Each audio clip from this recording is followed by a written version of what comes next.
անդրադառնում Հայաստան դաշինքին, ինչ հույսեր եք կապում քաղաքական թիմի հետ։ Որովհետև իրանց արած գործը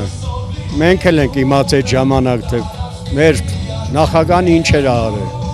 Միակ մարդն է, որ այս հրադուրությամբ Հայաստանը կարա հանի ճգնաժամից։ Ու այդ ճգնաժամը այնքան խորն է մտած, որ ես ուրիշ ոչ մեկին չեմ կարա վստահի։ Միակ ուժն է ես։ Չեք հիշում Ռոբերտ Քոչարյանի նախագահության տարիներից ինչ փոխվեց Հայաստանում։ Ինքը որ եկավ, օրինակ ես աշխատավարձ չէի ստանում, ես ստանում եմ աշխատավարձի տեղ խնձոր, ծետ եւ այլը եւ այլը։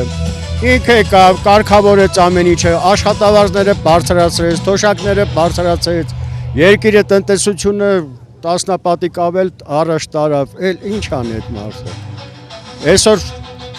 միակ ուժն է, միակ մարդն է իրոք, որ այդ ամեն փորձությունների մեջով անցել է եւ հասել է իր նպատակին, մենք էլ իրանց հետ։ Ամբողջ իր 10 տարվա կառավարության ժամանակ մենք նորմալ կյանք ենք վարել, խաղաղ կյանք ենք վարել։ Ուզում ենք, որ նորից այդ ամեն ինչը կրկնվի։ Ամբողջ հայ ժողովուրդը մի քիչ շունչ քաշի։ Հերիք էլա, բոլելա, այս ստից ամեն ինչից հերիք էլա։ Արդեն աստերներս է ասել։ Արցախը հայաթափեց, այս աննորմալ է։ Ինչի համար, որ ինքը հանգիստ քնի, այսօր դրությամբ էլ ասում հանգարց Արցախի անուն չտակ։ Այդպես բան չկա։ Մեր հիշողությունը տանում է արդեն հաներ ամեն ինչի։ Ցեղասպանությունը մոռացեք, Արցախը մոռացեք, Հայաստանը մոռացեք, այն էմբլեմը կպցրել է դոշին, նոր Հայաստան է ստեղծում, այդ ամեն ինչը սուտ է, չի լինելու։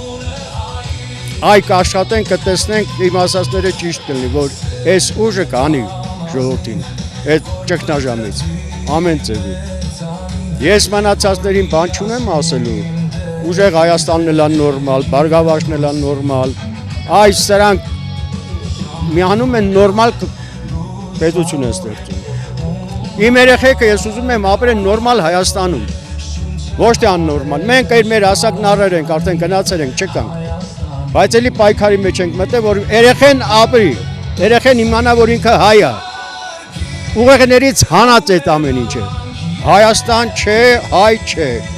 Բա մեր ինքնությունը ո՞րն է, ես չեմ հասկանում։